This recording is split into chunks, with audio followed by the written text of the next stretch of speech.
Hello, everybody. Welcome back to the channel. I've got something pretty interesting to discuss here today, and it's going to be a bit of a throwback.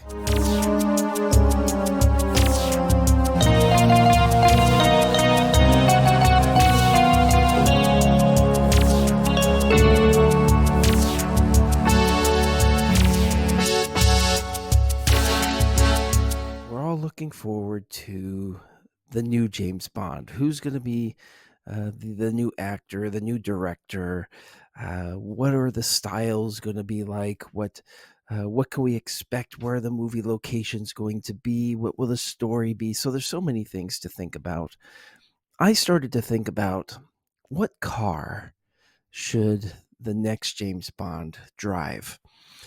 And of course, we've got the old standby, the Aston Martin. But I feel as if they kind of used the Aston Martin quite a bit when it came to the Daniel Craig series of James Bond movies. And I think it's time for a bit of a change. I think if they roll out the old Aston Martin in the next James Bond movie, it's gonna have little impact. It's not gonna be one of those, "Hey, look at that," type moments, you know? It's gonna be as if Thor they make a big deal out of Thor picking up the hammer again.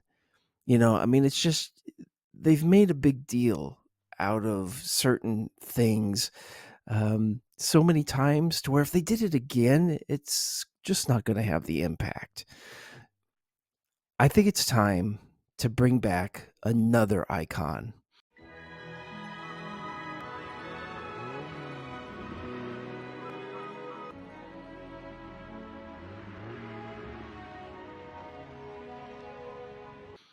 I think it's time to bring back the Lotus.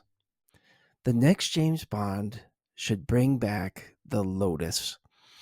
And they could really have a lot of fun with this because they had like the new Aston Martin vehicles when in like Casino Royale and then some of the other movies after that, and then they pulled out the old one, the DB5, and so it was exciting, and it got like this nice reaction to see that car, and then the older version of the car. They could actually do the same thing with Lotus in the next series because Lotus is still there. They haven't gone away. They still have dealerships and they have new vehicles. And so of course, we could have fun later where they bring out maybe some of the old Lotus Esprit vehicles from some of the past movies. It could be the white one from The Spy Who Loved Me. It could also be the one from For Your Eyes Only. And so we've got a couple of options for an old Lotus to come back and wow us and bring back that nostalgia. But there's a new Lotus that I think would also really be, um, I don't know, fitting really for the next Bond movie. Because I was thinking about, well, what kind of car might the next Bond drive? And the first thought that came to my mind was, I wonder if they would put him in an electrical vehicle. And so I was thinking, well, no, I mean, I don't see them putting Bond into a Tesla.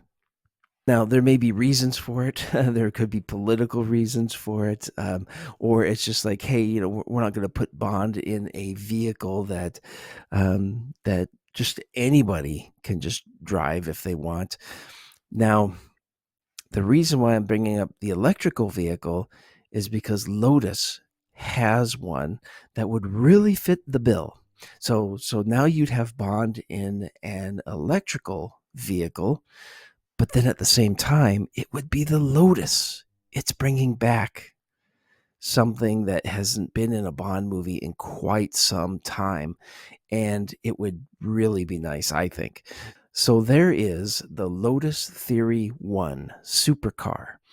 It's a 3-seat, 200 mile per hour electrical vehicle inspired by the iconic Esprit. Now, this vehicle already sounds like a Bond vehicle, and it hasn't even been outfitted by Q yet. Physical buttons that appear from nowhere, audiophile tech mounted in 3D printed lattices, weight saving wizardry, and I'm reading kind of an article about this, and an extraterrestrial race car design.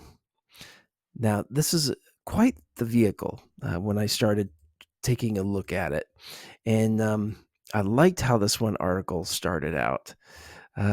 It says, "There's more to the future of Lotus than big electric SUVs.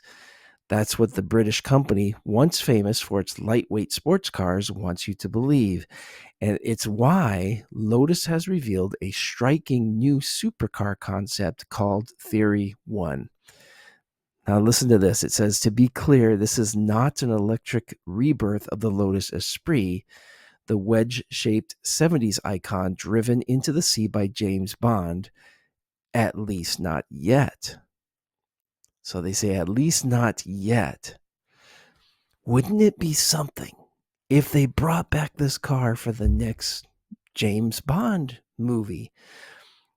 And there was a rebirth of the Lotus Esprit or this vehicle, this Lotus electrical vehicle. Wouldn't that be something? Okay, so let's take a look. Let's take a look. Now, some of this is really futuristic looking, and the seating on this vehicle is quite different because the driver is actually sitting in the middle while you've got the passengers on each side. So it's a 3-person vehicle.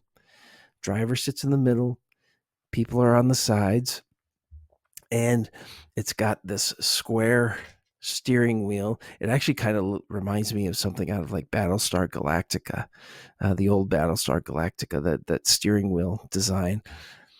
But then I'm going to go over some of the other details that they had in this article. The article continues to mention that it could have let its designers run wild with enormous aero structures, ground effect fans, and other hypercar paraphernalia, or overdose on concept car tropes like huge touchscreen displays, artificial intelligence, or a drone that takes off from the rear deck. But instead, Lotus did what is best known for, and in the apocryphal words of founder Colin Chapman, it simplified, then added lightness. So it doesn't have a lot of things thrown in, but that kind of gave me some ideas of what they could throw in for the next Bond movie. Because some of the design already is Bond style, and we'll kind of talk a little bit about that here in just a second. But I was like, oh, wouldn't that be cool? Actually, on a Bond car, he's in the middle of a chase, and a drone can take off from the vehicle and become part of his entourage, helping him escape. I thought that was actually kind of a good idea. All right. Anyway, looking back more about this car, the one thing that kind of stood out to me as well was the design of buttons that physically form on demand. So I was like, what does this mean when they say physical buttons that appear out of nowhere?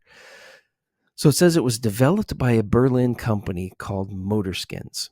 The technology was created for exoskeleton style clothing intended to help with disabilities linked to muscle weakness. But for the Lotus Theory 1, it's been adapted to perform as a so-called reactive textile, where interior surfaces physically change based on how the car is being driven and what the driver needs. It brings out here how the technology is only there when you need it, and then it will disappear, like buttons on demand. For example, you're driving, there's a car coming up behind you, The C fabric can give you a gentle tap on the shoulder, or you get a phone call and the button appears for you to take the call. Such uh, tactility also means switchgear can be controlled by touch instead of swiping or tapping at a display, dismissing the cars industry current obsession with touch screens.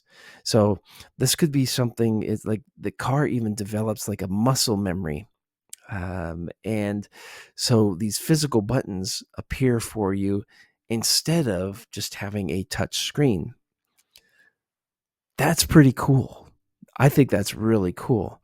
So Bond could be driving in this car, and some vehicles kind of sneaking up on him, and the car's giving him a physical alert, is actually like tapping his shoulder, like, "Hey, there's someone following you." That's pretty cool technology. That seems like something the Q branch would have put into a Bond vehicle.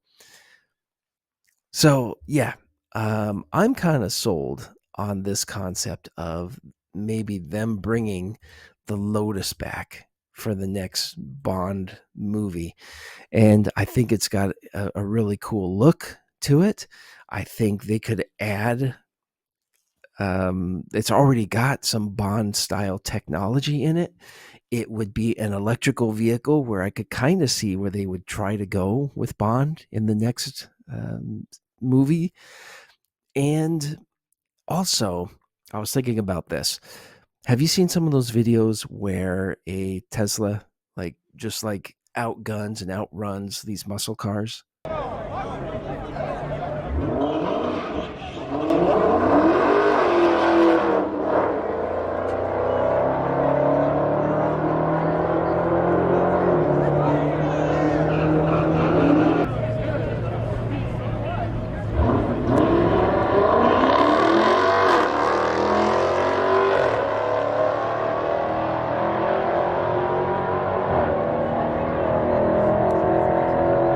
So yeah, when I saw some of these videos, I was thinking, man, if Bond had an electrical vehicle, imagine how he could just like outrun some of the other vehicles that are chasing him, because he could just like, I mean, he's just like he's just gone as soon as he hits that pedal. And because that's just pure energy being thrust forward. There's no switching of gears or anything like that. It's just straight pure energy. And it's hard for an engine to keep up with that. So it's got a nice design. It's got the power that would be nice. You could throw in all kinds of gadgets onto a vehicle like this, and you've got the nostalgia of having Lotus back, and it's a new Lotus. And then later on, we get the nostalgia of then bringing back um, out of Bond's personal garage somewhere else. He's got one of the old Lotus Esprits stored away. Wouldn't that be amazing? I think so. Anyway, that's the vehicle I think should be in the next Bond movie. And I hope you've appreciated this video. Tell me what you think. Should they do something like this? Go with one of the other vehicles, Lotus, BMW, maybe even one of the other vehicles that used to be in the Bond films instead of the Aston Martin. And I mean, I'm not saying I don't like Aston Martin. It's a beautiful vehicle. And I've got a video where I got to sit in one for the first time. But I just think it would be fun to reintroduce something that hasn't been used in a Bond movie for quite some time, and was actually quite a landmark of the Bond films for a while. So that's my thoughts on it. I hope you enjoyed the video, and I appreciate all the support. Give me a like. Just click that thumbs up.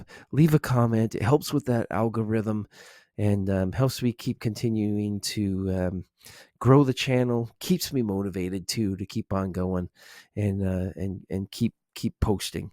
Anyway, I appreciate your support. We'll talk to you later. See ya. All right, bye.